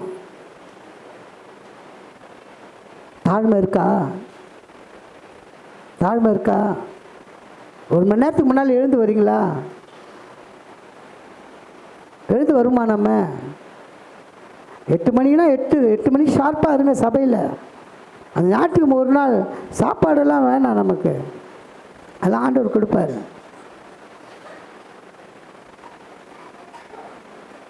உங்கள் நிமித்தம் உங்களை இடையில் இருக்கிற அவங்க எதில் போவாங்க? பாதாளத்துக்கு தள்ளப்படுவாங்க. பயப்படாதீங்க. மனுஷன் குறித்து பயம் வேண்டாம் உங்களுக்கு.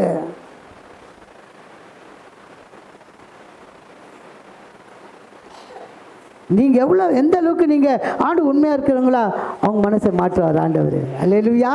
உங்களுக்கு எதிராக இருக்கிற சத்துருக்கள் நிமித்தம், அப்பா இவங்க இவ்வளோ கரெக்டாக ப்ராப்பராக பர்ஃபெக்டாக இருக்காங்களே, அப்போ அந்த இயேசு எப்படிப்பட்டவர்? இயேசு மகிமை அடைகிறாரு. அதான் ஒரு துதி ஸ்தோத்திரம் மகிமை. என் நிமித்தமாக என் நிமித்தமாக என் நிமித்தமாக. படிங்க சிஸ்டர். ஆனபடியால் இவர்கள் தேவனுடைய சிங்காசனத்திற்கு முன்பாக இருந்து இரவும் பகலும் அவருடைய ஆலயத்திலே அவரை சேவிக்கிறார்கள். சிங்காசனத்தின் மேல் வீற்றிருக்கிறவர் இவர்களுக்குள்ளே வாசமாய் இருப்பார். நெக்ஸ்ட் பாருங்க, பெரிய ஆசீர்வாதம். படிங்க சிஸ்டர். இவர்கள் இனி பசி அடைவதும் இல்லை. இவர்கள் இனி இரவும் போல் தேட்ட போதும் நான் பசி என்பதே இருக்காது. சந்தோஷமா கரங்களை தட்டுவோமே. ஆண்டவர் தேடினா போதும். ஏன்னா ஆண்டவர் சொன்னார், ஒரு வார்த்தை தான் என்ன சொல்கிறாரு, அப்போ மன்னா மனுஷன் 40 மட்டுமல்ல வாய்ந்து பிழைப்படும், ஒரு வார்த்தையில பிழைப்பான். அப்போ ஆண்டவர் தேனா பசி எடுக்காமல் பசி எடுத்தால் தான் மனுஷன். நம்மளாம் இயேசு ஆகிட முடியாது. நம்மளாம் இயேசு ஆகிட முடியாது. பசி எடுக்கும். ஆனால் உனக்கு என்ன தேவையோ அந்த நேரத்தில் பசி எடுக்க அந்த நேரத்தில் கொடுப்பாரு. அது நேர்த்தியாக கொடுப்பார். வீட்டில் சமையலாம் செய்துட்டு வந்து ஆளுக்கு தடுக்கிறது நல்லதல்ல. அதினதி நேரம் அதினதி காலம் ஒன்று இருக்குது. பிரசங்கி 3ஆம் அதிகாரத்தில் 28 காலங்கள் இருக்குது. எத்தனை காலம்? இப்போ அந்த மனவாட்டியை நான் மகிழ்ச்சியோட பெற்றுக்கொள்ளத்தக்கதாக ஓட வேண்டும். படிங்க சிஸ்டர். யோவானாகிய நான் மேலும் பரலோகத்திலிருந்து உண்டான ஒரு பெரும் சத்தத்தை கேட்டேன். அது இதோ மனுஷர்களிடத்திலே தேவனுடைய வாசஸ்தலமாய் இருக்கிறது. அவர்களிடத்திலே அவர் வாசமாய் இருப்பார். அவர்களும் அவருடைய ஜனங்களாய் இருப்பார்கள். தேவன் தாமே அவர்களோட கூட இருந்து அவர்களுடைய தேவனாய் இருப்பார்.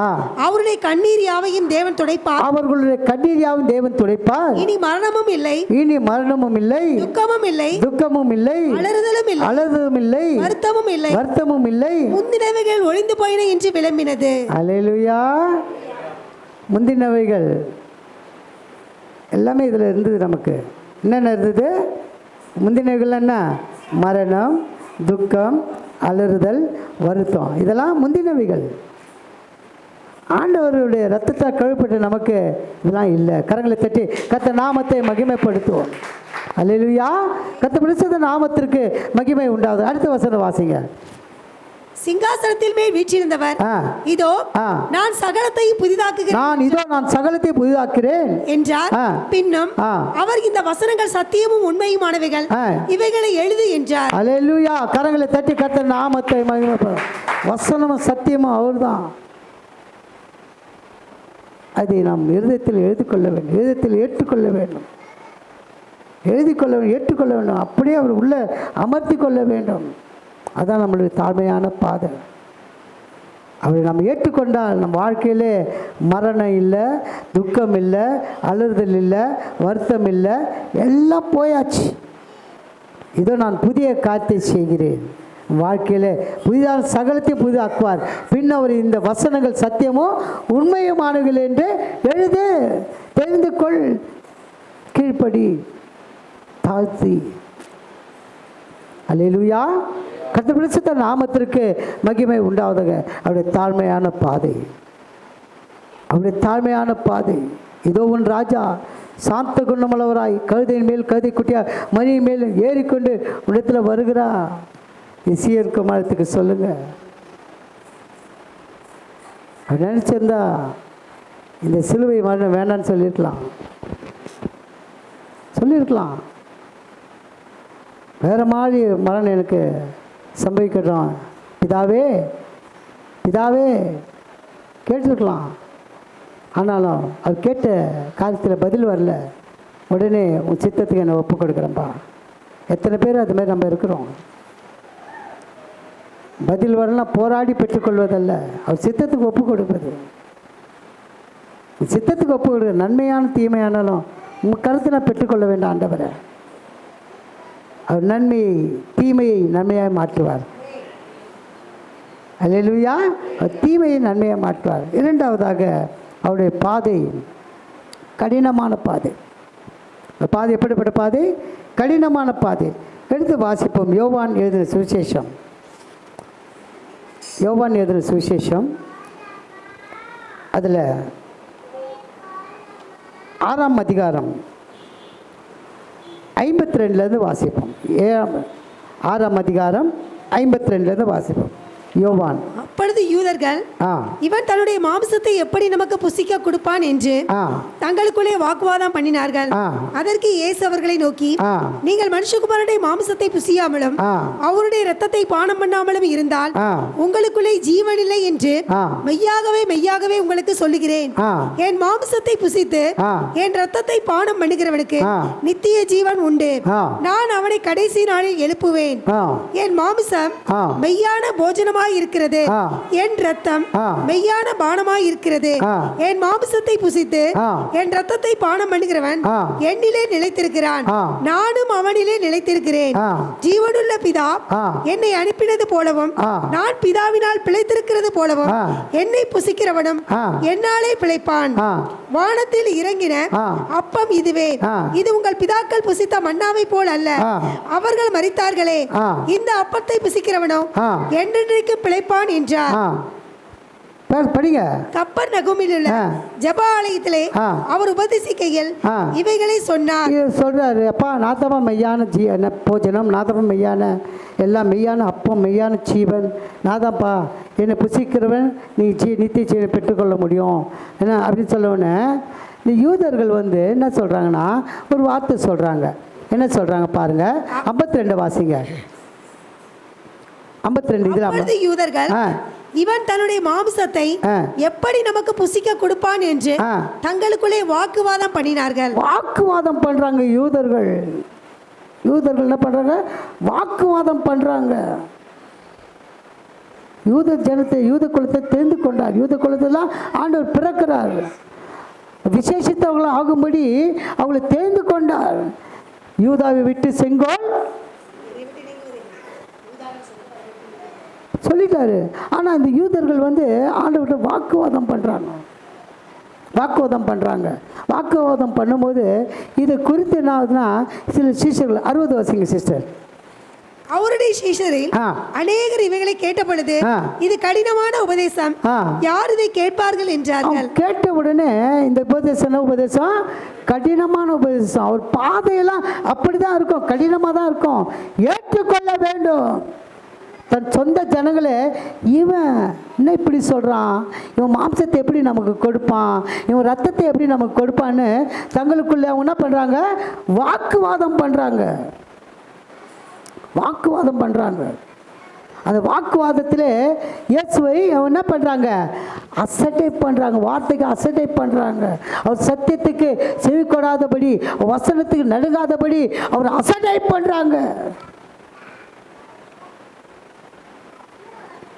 அது வெள்ளிக்கிழமை அவர் ரத்தத்தையும் மாம்சத்தையும் நம்ம பெற்றுக்கொள்ள போகிறோம். எத்தனை பேர் ஆயத்தம் வர போகிறீங்க?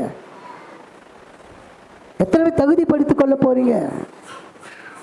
அவருடைய ரத்தம் மெய்யான, நானே வாழ்த்திருந்த ஜீவ அப்பம், இந்த அப்பத்தை புசிக்கிறோம் என்றைக்கு பிழைப்பான், நான் கொடுக்கும் அப்பம் உலகத்தின் ஜீவனுக்காக நான் கொடுக்க மாம்சமே என்றார்.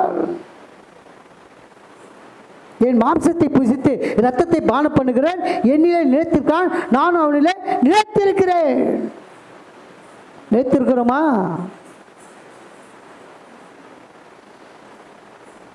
மாதம் ஃபுல்லாக வரணும்னு சொன்னேன். அந்த கடின இருதயம் உங்களுக்கு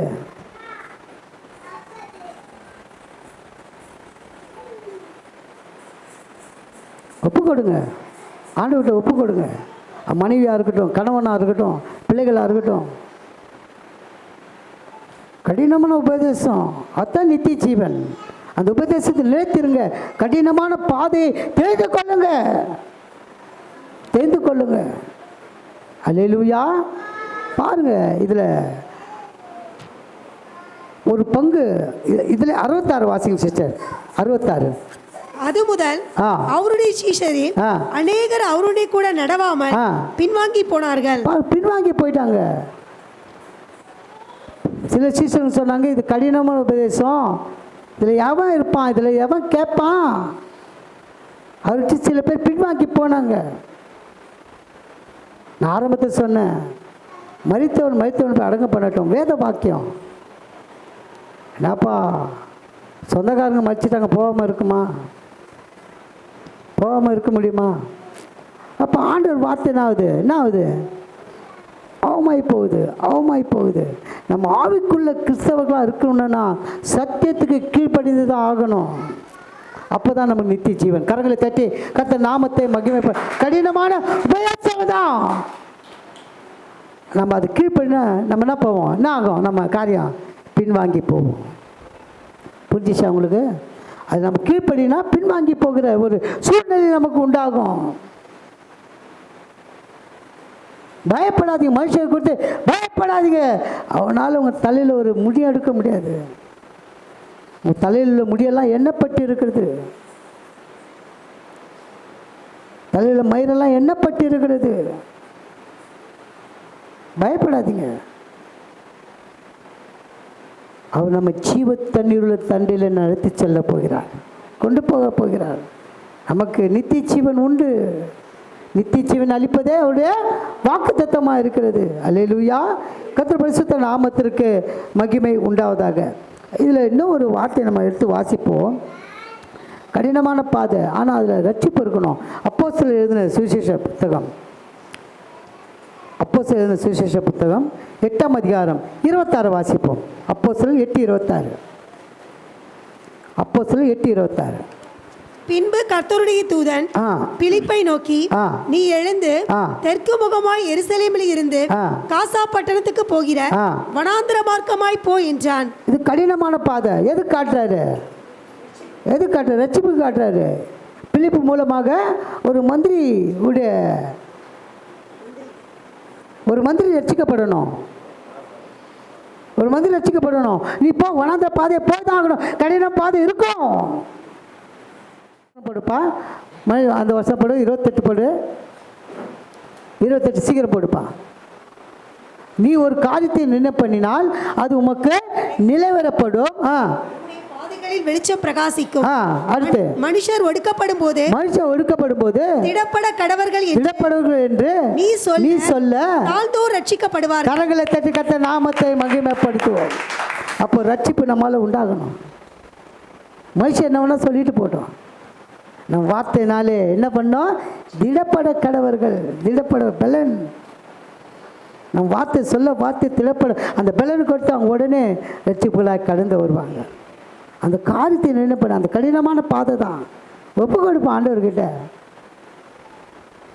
ஒப்பு கொடுப்போம். இந்த ஆண்டிலே ஆண்டவரே எனக்கு ஒரு ஆத்மா கொடுப்பா, உங்கள் ஆத்துமா கொடுத்து என்னை ஆசீர்வதிங்க ஆண்டவரே, என்னை ஆசீர்வதிங்க. யாருக்காவது நான் சுவிசேஷம் சொல்லணும். நம்ம சபைக்கு வரணும்னு அவசியம் இல்லை, வேறு சபைகளுக்கு கூட போகலாம். வேறு சபைகளுக்கு கூட போய் ஆண்டவர் ஏற்றுக்கொள்ளணும். இது கடினமான பாதை தான், ஆனால் அந்த பாதையில் சமாதானத்தை கொடுப்பார். அல்லேலூயா. கர்த்தர் பரிசுத்த நாமத்திற்கு மகிமை உண்டாத. மூன்றாவதாக நம்பிக்கையின் பாதை. இது ரொம்ப ஆண்டவர் மேலே அந்த நம்பிக்கை வைத்து ஓடுனா தான் நம்ம ஜெயத்தை பெற்றுக்கொள்ள முடியும். நம்பிக்கை ரொம்ப முக்கியம். விசுவாசம், நம்பிக்கை, அன்பு, 3 எழுதப்பட்டிருக்குது. இந்த 3ல் அன்பு தான் பெருசு. அன்பு இருந்தாலே நம்பிக்கை இருக்கும், விசுவாசம் இருக்கும். அந்த அன்பு நமக்கு அளவில்லாமல் நம்ம பெற்றுக்கொள்ள வேண்டும். ஆண்டவர்கிட்ட கேட்கணும், ஆண்டவரே நான் என்னில் அன்பு கூறுவது பெரில் அன்பு கூற வேண்டாம் ஆண்டவரே. அந்த நம்பிக்கை, அந்த விசுவாசத்தை நாம் பெற்றுக்கொள்ள வேண்டும். படிக்க வாசிப்போம். 2 ராஜாக்கள் 5ஆம் அதிகாரம். 2 ராஜாக்கள் 5ஆம் அதிகாரம். அதில் 1 முதல் வாசிக்க கேட்போம். சீரியா ராஜாவின் படைத்தலைவனாகிய நாகமான் என்பவன் தன் ஆண்டவனிடத்தில் பெரிய மனுஷனும் எண்ணிக்கையிலோனுமாய் இருந்தான். அவனை கொண்டு கர்த்தர் சீரியாவுக்கு ரட்சிப்பை கட்டளையிட்டார். சீரியா ராஜாவின் படைத்தலைவன் நாகமான் என்பவன் தன் ஆண்டவனிடத்தில் பெரிய மனுஷனும் எண்ணிக்கையிலோனுமாய் இருந்தான். அவனை கொண்டு கர்த்தர் சீரியாவுக்கு ரட்சிப்பை கட்டளையிட்டார். மகாபராக்கிரமசாலியாகி அவனும் குஷ்டரோகியா இருந்தான். அல்லேலூயா. மகாபராக்கிரமசாலி, great, powerful man, அவன் கிரேட், பெரிய பராக்கிரமசாலி. இந்த வருஷத்தின் வாக்குத்தத்தனா பராக்கிரமத்தின் ஆண்டு. பராக்கிரமத்தின் ஜனத்தை நாம் பெற்றுக்கொள்ள வேண்டும். பராக்கிரமான காரியங்களில் கர்த்தர் நமக்கு உதவி செய்ய வேண்டும். பெரிய நமக்கு இந்த வருஷத்து பெரிய டார்கெட். அந்த நம்பிக்கை நமக்கு வேணும். நம்பிக்கை பாதையில் நமக்கு நடக்கணும். மகா பராக்கிரமம் ஆகணும். என்ன இருந்தான்? குஷ்டரோகியாக இருந்தான். குஷ்டரோகியம் என்பது ஒரு அருவருப்பக்கட்ட ஒரு வியாதி, ஒரு நோய். இன்றைக்கு கர்த்தர் கிருபையினாலே அநேகர் அது சுஸ்தம் அடைகிறாங்க. காரணம் நம்முடைய ஜெபந்தான். அல்லேலூயா. நம்முடைய ஜெபந்தான். படிக்க சிஸ்டர். அப்படியே சீரியாவிலிருந்து தண்டுகள் புறப்பட்டு இஸ்ரவேல் தேசத்திலிருந்து ஒரு சிறு பெண்ணை சிறைபிடித்துக் கொண்டு வந்திருந்தார்கள். அவள் நாகமானின் மனைவிக்கு பணிவிடை செய்து கொண்டிருந்தாள். அவள் தன் ஆட்சியாரை பார்த்து, என் ஆண்டவன் சமாரியாவில் இருக்கிற தீர்க்க தரிசனத்தில் போவாரானால் நலமாயிருக்கும், அவர் இவருடைய குஷ்டரோகத்தை நீக்குவார் என்றாள். அந்த மகள் ஒரு அடிமை பெண் சொல்றாங்க, அம்மா ஆண்டவன் அந்த தீர்க்கதரிசனத்தில் போனால், எலியா தீர்க்கதரிசி அங்கே இருக்காரு, அங்கே போனால் சொஸ்தம் அடைவான், நல்லா ஆயிடுவார் அப்படின்னு சொல்லும்போது இந்த நாகமான் என்ன பண்ணுறாரு? கீழ்ப்படியாமல் போனார். எடுத்து வாசிப்போம் நம்ம. அல்லேலூயா. 8ஆம் வசனத்தை வாசிங்க சிஸ்டர். 8லிருந்து வாசிங்க. இஸ்ரவேலின் ராஜா தன் வஸ்திரங்களை கிழித்துக் கொண்ட செய்தியை தேவனுடைய மனுஷனாகிய எலிசா கேட்டபோது அவன், நீர் உம்முடைய வஸ்திரங்களை கிழித்துக் கொள்வானேன்? அவன் என்னிடத்தில் வந்து இஸ்ரவேலிலே தீர்க்கதரிசி உண்டென்பதை அறிந்து கொள்ள மட்டும் என்று ராஜாவுக்கு சொல்லி அனுப்பினான். அப்படியே நாகமான் தன் குதிரைகளோடும் தன் ரதத்தோடும் வந்து எலிசாவின் வாசற்படியிலே நின்றான். அப்பொழுது எலிசா அவனிடத்தில் ஆள் அனுப்பி, நீ போய் யோர்தானில் 7 தரம் ஸ்நானம் பண்ணு, அப்பொழுது உன் மாமிசம் மாறி நீ சுத்தமாவா என்று சொல்ல சொன்னான். அதற்கு நாகமான் கடு கோபம் கொண்டு என்ன பண்றான்? கோபப்படுறான். இவனுக்கு வியாதி சுகமாகணும், இவன் பராக்கிரமசாலி. பெல்லன் என்ன புண்ணியம்? என்ன பெல்லன் என்ன காரியம்? ஒன்றுமே இல்லை. பெல்லன் இருந்தால் ஒன்றுமே பண்ண முடியாது. ஆனால் அவன் என்ன இருக்கிறான்? குஷ்டரோகியா இருக்கானே. பலன் கொடுத்தார் ஆண்டவர் குஷ்டரோகிக்கான காரணம் எதற்காக? சீரியா ரட்சிக்கப்படணும், சீரியா ரட்சிப்புக்காக அவனை பயன்படுத்தணும் அப்படின்னு சொல்லி கடும் கோபம் கொண்டா. படிங்க. அதற்கு நாகமான் கடும் கோபம் கொண்டு புறப்பட்டு போய் அவன் வெளியே வந்து நின்று தன் தேவனாகிய கர்த்தருடைய நாமத்தை தொழுது தன் கையினால் அந்த இடத்தை தடவி இவ்விதமாய் குஷ்டரோகத்தை நீக்கி விடுவான் என்று எனக்குள் நினைத்திருந்தேன். நான் ஸ்நானம் பண்ணி சுத்தமாகிறதற்கு இஸ்ரவேலின் தண்ணீர்கள் எல்லாவற்றையும் பார்க்கிலும் தமஸ்குவின் நதிகளாகிய ஆப்னாவும் பர்பாரும் நல்லதல்லவோ என்று சொல்லி உக்கிரத்தோட திரும்பி போனான். சொன்ன சொல்லத்தை கீழ்ப்படாம என்ன பண்றான்? கோபம் அடைந்தான். உக்கிரம்னா கோபத்தோட பெரிய கோபம். உக்கிரம் என்பது அதிக கோபம். உக்கிரத்தோடு திரும்புகிறான். என்ன போயிட்டு நான் யாரு, நான் எப்படிப்பட்டவன்? கர்த்தர் மேலே நம்பிக்கை வைக்கணும்.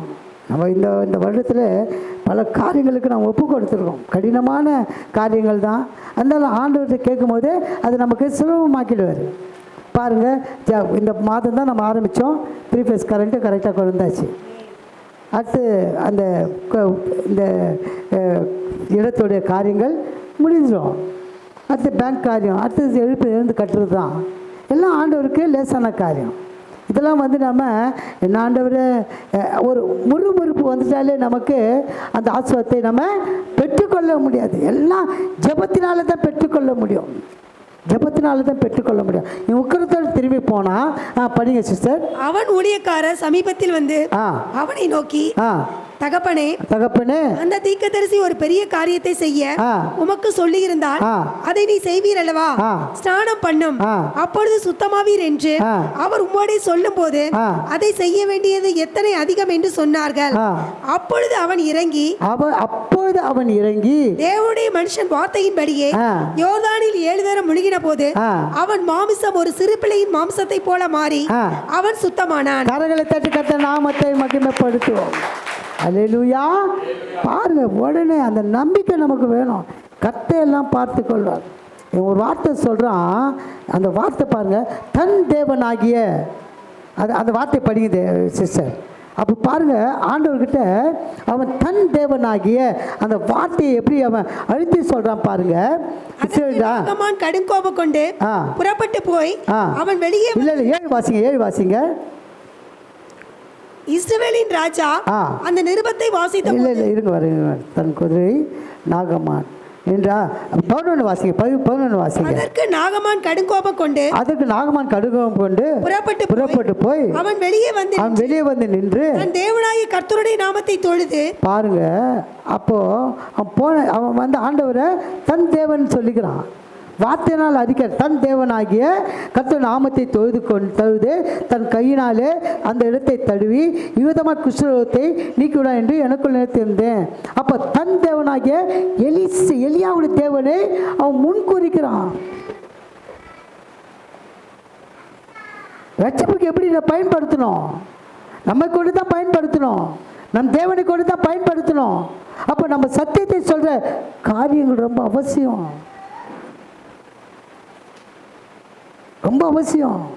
குஷ்டரோகம் என்பது பெரிய காரியம். அது அவங்களுடைய சரீரம் எல்லாமே அப்படியே கொஞ்சம் கொஞ்சமாக என்ன ஆகும்? அப்படியே அழிந்து போகும். சரீரம் அழிந்து போகும். சரீரம் ஒன்றுமில்லாமல் போகும். சின்ன காரியம் தான். போய் யோர்தானை கழுவு 7 முறை முழுகிட்டா நீ சுத்தமாயிடுவேன். சொன்ன கையில் கடும் கோபம் கொண்டான். வெளியே வந்தான், போனான், எல்லாம் செய்தான். ஆனால் தீர்க்கதரிசி விட்டாரா பார்த்தீங்களா? அவனை ஊழியக்கார் கீழே சார், அப்பா உனக்கு என்னப்பா பெரிய கார் போய் முழுகு சொன்னார், முழுகு. உனக்கு கட்ட சொன்னார், கட்டு. உனக்கு சுவிசேஷம் சொல்ல சார் சொல்லு. நீ வயதாபத்தை படி சொன்னார், படி. இதெல்லாம் லேசான காரியம்தான். இது கடினமான காரியமா? நம்ம ஆண்டவரை எப்போ நம்ம விசுவாசத்தை நோக்கி பார்க்கணுமோ, அந்த நம்பிக்கை பெற்றுக்கொள்கிறோமோ, அப்போ எல்லாவற்றையும் எல்லாவற்றையும் பெற்றுக்கொள்ள முடியும். அல்லேலூயா. கர்த்தர் பரிசுத்த நாமத்திற்கு மகிமை உண்டாவதாக. 15வது வசனத்தை வாசிங்க சிஸ்டர். அப்பொழுது அவன் தன் கூட்டத்தோடு எல்லாம் தேவனுடைய மனுஷனிடத்துக்கு திரும்பி வந்து அவனுக்கு முன்பாக நின்று, இதோ இஸ்ரவேலில் இருக்கிற தேவனை தவிர பூமி எங்கும் வேற தேவன் இல்லை என்பதை அறிந்தேன். இப்போதும் முத அடியேன் கையில் ஒரு காணிக்கை வாங்கிக் கொள்ள வேண்டும் என்றான். கரங்களை தட்டி கர்த்தர் நாமத்தை மகிமைப்படுத்தும். என்ன ஒரு சாட்சி ஏற்படுத்தினார் பாருங்க. இஸ்ரவேலில் இருக்கிற தேவனை தவிர பூமி எங்கோ வேற தேவன் இல்லை, வேற தேவன் இல்லை, வேற தேவன் இல்லை. அல்லேலூயா. கர்த்தர் பரிசுத்த நாமத்திற்கு மகிமை. ஏசாயா லூக்கா 4:16 வசனத்தை எடுத்து வாசிப்போம். 16லேருந்து 19. லூக்கா 4:16லேருந்து 19. சீக்கிரம் வாசிங்க, போயிடலாம். தாம் வளர்ந்த ஊராகிய நாசரேத்துக்கு அவர் வந்து தம்முடைய வழக்கத்தின்படியே ஓய்வு நாளில் ஜெப ஆலயத்திலே பிரவேசித்து வாசிக்க எழுந்து நின்றார். அப்பொழுது ஏசாயா தீர்க்கதரிசியின் புஸ்தகம், இந்த காரியத்தை நாங்கள் ஒப்புக் கொடுக்கிற ஆண்டவரே, உங்களுடைய தாழ்மையான பாதையிலும் உங்களுடைய கடினமான பாதையிலும் உன் நம்பிக்கையின் பாதையிலும் இந்த ஆண்டை நாங்கள் முடிக்க ஆண்டவரே. அப்பா, இந்த ஆண்டுக்குள்ளே எங்களுக்கு பல பெரிய காரியங்கள் இருந்தாலும் அதெல்லாம் ஒன்றுமில்லை, உமக்குள் ஒன்றுமில்லை என்று, எல்லாம் லேசான காரியம் என்று நாங்கள் எழுந்து கட்ட கிருபை தரும்படியாய் ஒப்பு கொடுப்போம் என்று நாம் ஜெபிப்போம். கண்களை மூடும். நன்றி செலுத்துகிறோம் ஆண்டவரை. நாங்கள் துதிக்கிறோம், ஸ்தோத்தரிக்கிறோம் ஆண்டவரை.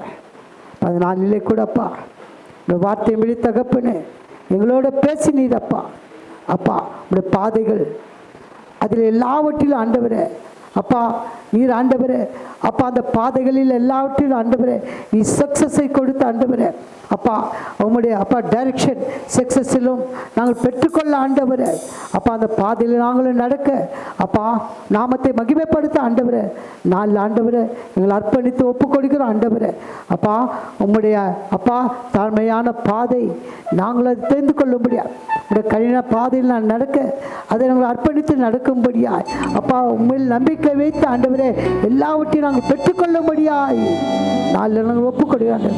எல்லாவற்றையும் மேலாக ஆண்டவரே அப்பா என் நிமித்தமாக ஆண்டவரே, என் நிமித்தமாக அப்பா உங்களுடைய ராஜ்யத்துக்கு நான் ஆண்டவரே ஆட்களை கொண்டு வர, ஆத்மாக்களை கொண்டு வர எங்களுக்கு நாளில் உதவி செய்யுங்கப்பா, உதவி செய்யுங்கப்பா. கிருபை கொண்டு நத்துட்டு ஆண்டவரே எங்களை தாத்துக்கிறோம்ப்பா. நாளில் வந்த பிள்ளைகள் ஒவ்வொரு பிள்ளைகள் ஆண்டவரே அப்பா நீங்கள் ஆசீர்வதிங்க. சிறு பிள்ளைகள், குழந்தைகள், வாழு பிள்ளைகள், முதியவர்கள், கணவன் மனைவிமார், சகோதர சகோதரிகள் ஒவ்வொருவரையும் தனித்தனியாக பேர் பேராக குடும்ப குடும்பமாக நீர் ஆசீர்வதிக்கும்படியாக ஜெபிக்கிறான். பெத்தலின் ஆசீர்வாதங்கள் சுகம், பெலன், ஆரோக்கியம், சமாதானம், சந்தோஷம், பாதுகாப்பு, பிள்ளைகளுடைய கல்வி காரியங்கள், வேலை காரியங்கள், திருமண காரியங்கள், கர்ப்பத்தை கனி எல்லாவற்றையும் கொடுத்து பரிபூரண ஆசீர்வாதங்களால் சபை நீர் ஆசீர்வதிக்கும்படியாக ஜெபிக்கிறான். என் நாமத்தில் எதை கேட்டாலும் அதை செய்வேன், அதை கொடுப்பேன் சொன்னீரப்பா. நாளிலே கூட ஆண்டவரே அப்பா வழியை நாங்கள் ஆயத்தப்படுத்த முடியாத தகப்பனே அப்பா ஓசன்னா கர்த்தர் நாமத்தினால் வருகிற ஸ்தோத்தரிக்கப்பட்டவர் என்று சொல்லி ஓசனா சொல்லி ரட்சிப்பை குறித்து எல்லா ஜனங்களுக்கும் இந்த ரட்சிப்பை நான் கட்டளையிட முடியாத தகப்பனே, ரட்சிப்பை சொல்ல முடியாது எங்களை ஒவ்வொரு எடுத்து நீர் பயன்படுத்தபடியாய் ஜெபிக்கிறோம் அப்பா. பெரிய காரியங்களை செய்யுங்கப்பா, நீங்கள் மாத்திரம் மகிமைப்படுங்கப்பா. கிருபை கொண்டு நடத்துட்டோம்ப்பா.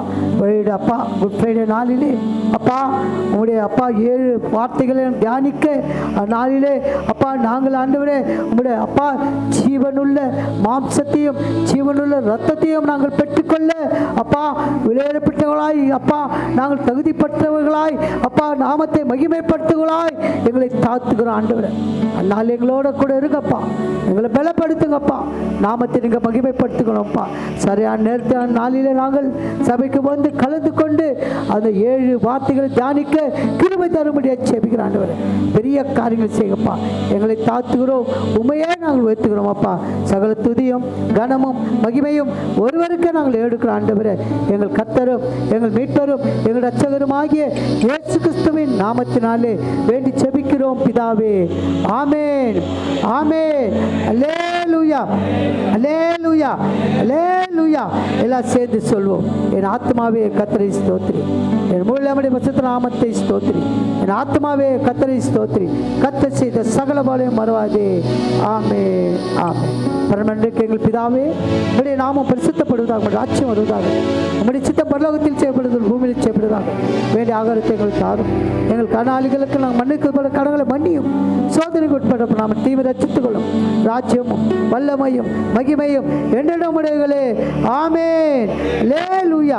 நம் கர்த்தராகிய இயேசு கிறிஸ்துவின் கிருபையும் பிதாவாகிய தேவனுடைய அன்பும் பரிசுத்த ஆவியானவருடைய ஐக்கியமும் நம் அனைவரோடும் சகல பரிசுத்தவான்களோடும் கர்த்தருடைய வருகை மட்டும் இருப்பதாக. ஆமென், அல்லேலூயா. ஜெய கிறிஸ்து முன் செல்கிறார்.